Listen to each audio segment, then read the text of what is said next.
So I want to overt something before I talk about what I want to talk about this week.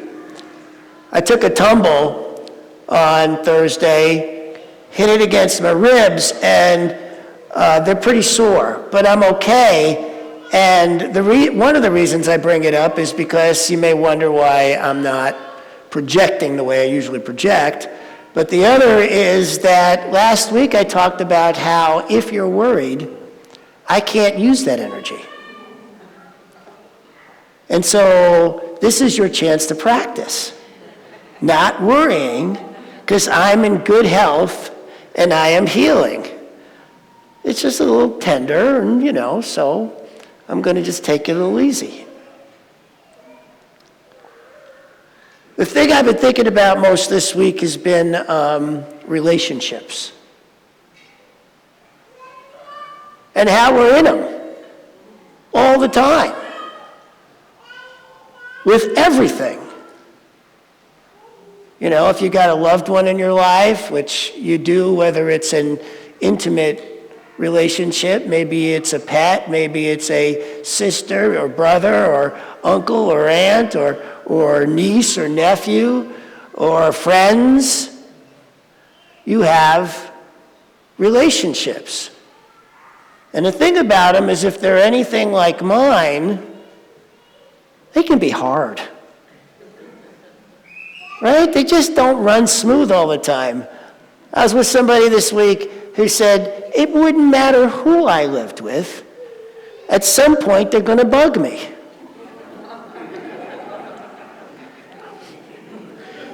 I experienced that.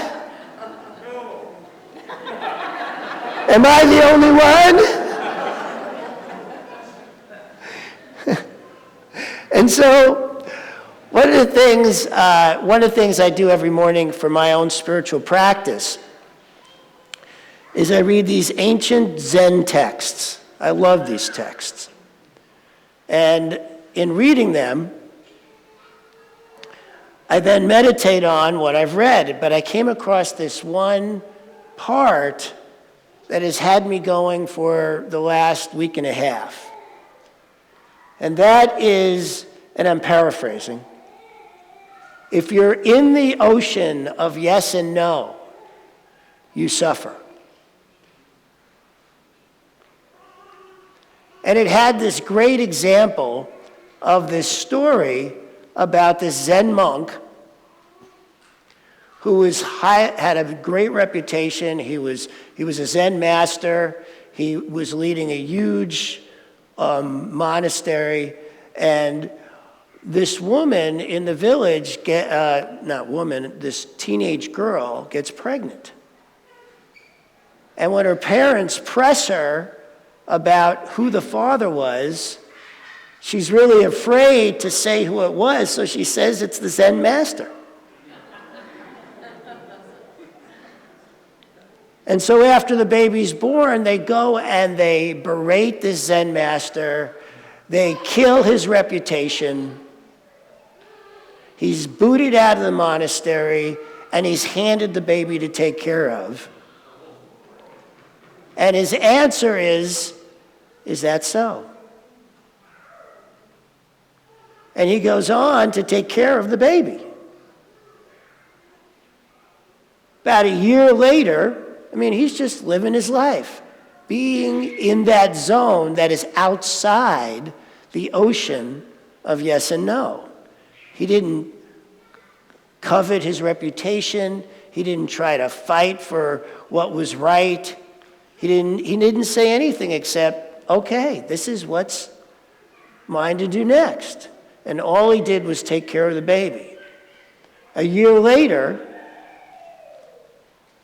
the teenage girl couldn't take it anymore and finally admitted who the real dad was. And so they come back. Hi. They come back, take the baby, apologize profusely now that his reputation is completely destroyed. And all he has to say about it is that so? Living outside the realm, the ocean of yes and no. Most of us don't do that. Most of us are very involved in what's right, what's wrong, what hurts us, what we deserve, our intention on success and failure. We get real involved in that, and in doing so, are deep in the ocean of yes and no. And I've been thinking a lot about this and how we live our lives. And so I live with this woman. We are both very soft-hearted and hard-headed. And so our tendency is to disagree on a lot of things. Deep in the ocean of yes and no. My son is very soft-hearted. And because the apple doesn't fall far from the tree, he is also hard-headed. Maybe you've experienced some of that in your life. And so when that happens, there's disagreement. Disagreement happens. Or am I the only one who's ever had a disagreement? You're definitely the only one. Yeah. Thank you, my hard-headed wife.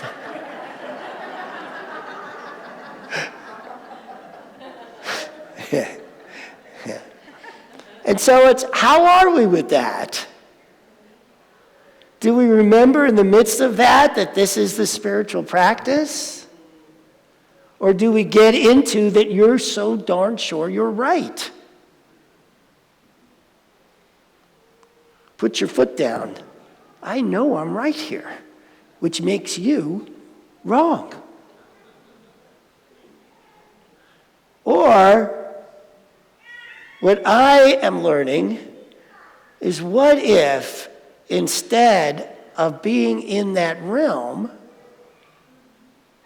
I stay curious and open to whatever another possibility?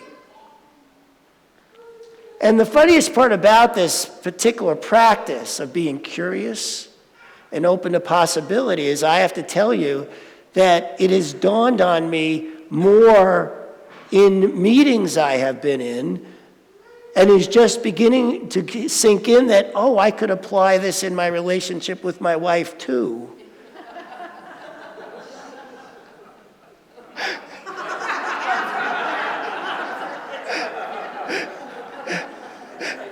So I'm at these meetings. I've been at a couple of meetings. I was at this one meeting this week in particular with the leaders of this community, and I caught myself 3 times, 3 different times. I started by saying, "This is what we're going to do," and then went, "Oh, this is my vision of what I would like. What would you like?" And I had to catch or this is what my preference, what's your preference? And I noticed that not only supported the meeting shifting, but it supported me in relaxing and being in a higher space in that meeting. And by the end of the meeting, everybody was really excited about a newness that occurred that none of us ever thought of before. And that's what's possible when we stay in curious and open to possibility. I was talking with somebody else this week as we were out at Elk Island, and we were talking about how no matter what the situation, if there's a disagreement, that just means there's something greater coming. The fact that we are disagreeing is exciting if we can stay open to the fact that that means a brand new thing, a brand new possibility is arising. It's not always easy to do when you're so darn sure you're right. But when we can get past that, when I have been getting past that, I'm noticing more and more. And I, again, had a discussion this week with somebody. We were saying this. I mean, I had a couple of discussions this week about how that's what happens. How isn't it exciting when we disagree? Because it simply means there's something new, ready to show itself. That's what's possible. And so instead of gearing away from, or stepping back, or, I know folks who, people pleasers, right? I'm not one of those, but I know that there are people pleasers who, when there's conflict, step back and go, okay, we'll just do it your way, right? So there's that too. There's not only those of us who are so darn sure we're right, there's the others who go, okay, you're right. Maybe there's some of you here who do that because you don't want to rock the boat. You don't want to have the upset that's possible. Instead of being able to sit in it in the thought of, this means there's something new that's possible. This means there's something new to arise that could be greater than anything we have thought of yet. And that's what's been happening in the meetings of the leaders of your community here, is when they meet and there's disagreement, something new is arising that is extraordinarily different from what any of us ever thought of before. For your community, for our community, I'm in this too.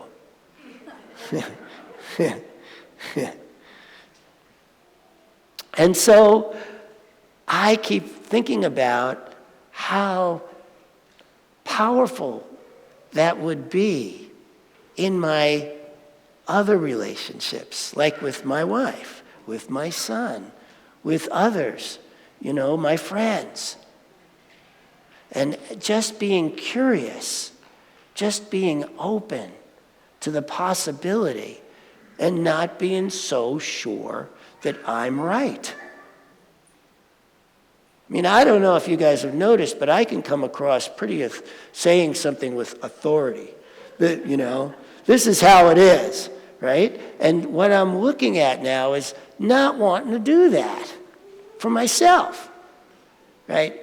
Who I want to be is this open, creative, open-hearted, open-minded to whatever possibilities might arise. That's what I offer to you too. It's an incredible way to be, because if you're in the ocean of yes and no, you are suffering. If you are in the space of possibility, that's when newness can arise. At one time in my life,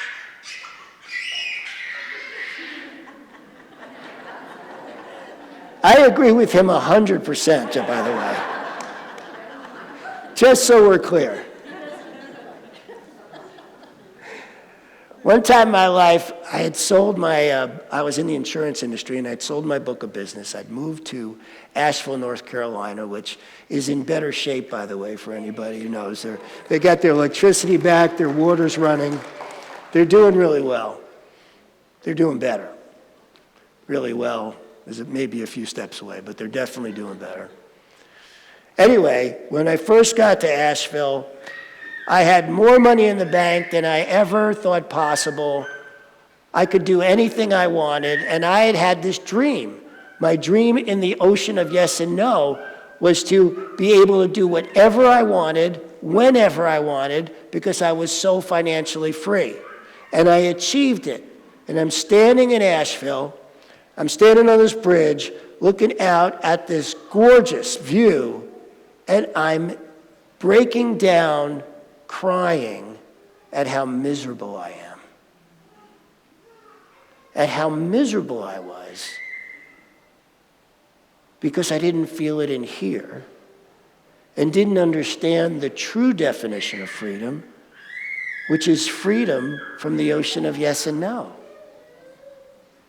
Freedom from being attached to how things turn out. Now, am I here to tell you don't have dreams, don't have intentions? No, I'm not saying that at all. I think many of us need to go through all that. I think it's simply part of life to go through that part where you get to experience winning, losing, and all the emotions that go with that. Having, not having. That's all part of this human experience of being here, right? That's part of our human experience. And so, no, I'm not saying don't have intentions. I'm saying you may have a way of getting there that has less suffering attached to it. That you don't have to live in the realm of the ocean of yes and no, that actually by being curious, by being open, there are ways of achieving what it is your higher self knows is better for you anyway. That your higher self knows is better for you anyway. When we open to being curious, when we open to the possibility. That's what got me here. It wasn't that I ever once had the intention of being a spiritual leader. It never crossed my mind as someplace I was headed. And it is the best thing that's ever happened to me. I love my job. I love being with you. I love that I have friends now. I went almost 25 years without making a single friend. So I know what it's like to have transformed, right? To be in this space that there's something more for us. He is so clear about that.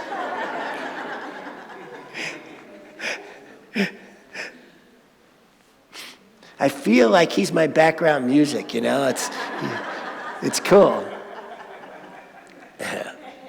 This is what's possible in life, when we move through it this way. We had this men's circle just yesterday, and I had some very specific things I wanted to cover. Because that's how you do it. You get these things that gotta be covered. And then all I wanted at the beginning was a check-in. A simple, quick, go around the room, everybody checking in. That turned into 2 hours. My agenda went out the window. There was a time in my life where I would have tried to reel it in because my agenda was important. And I was so happy I didn't do that. And the connection between the men and how things flowed was incredible. Because I didn't get my fingers in the gears and I didn't say it had to be my way, my agenda.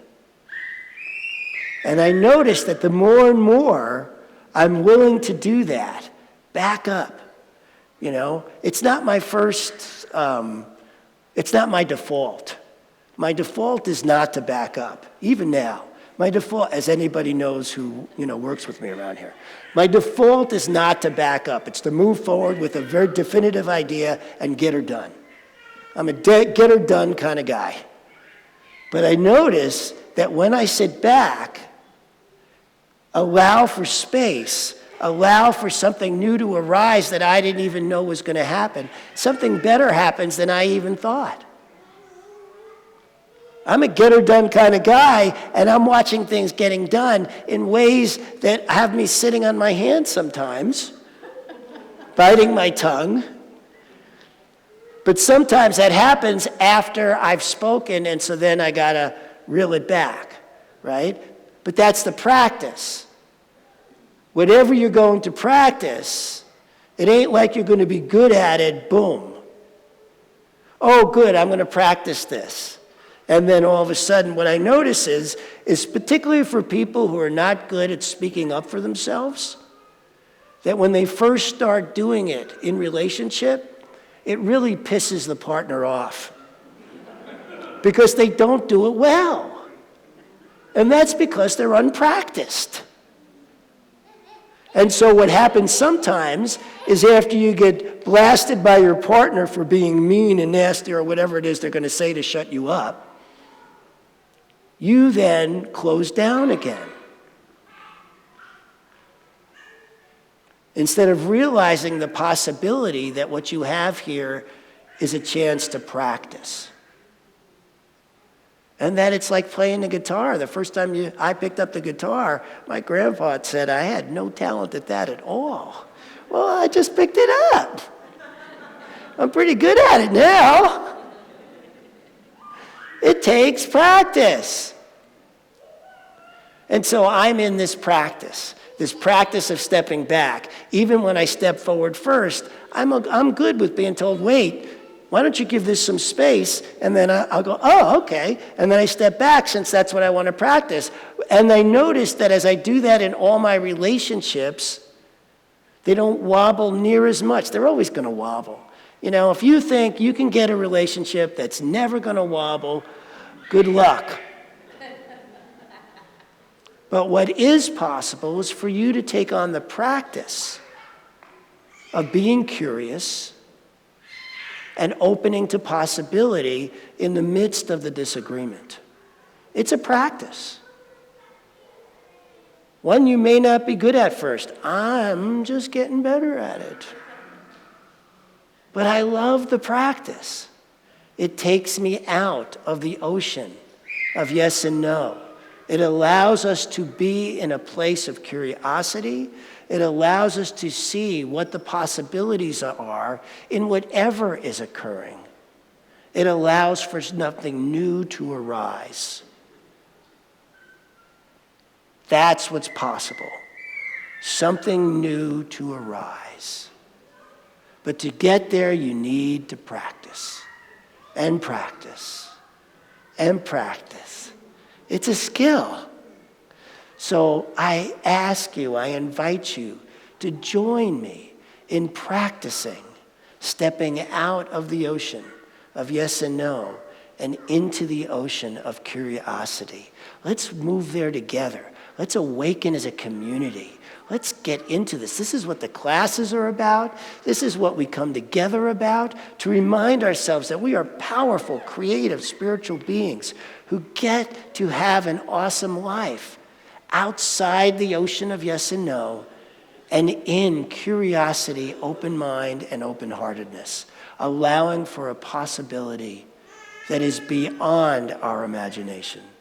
I invite all of you into that space and into that practice. Thank you. I love you.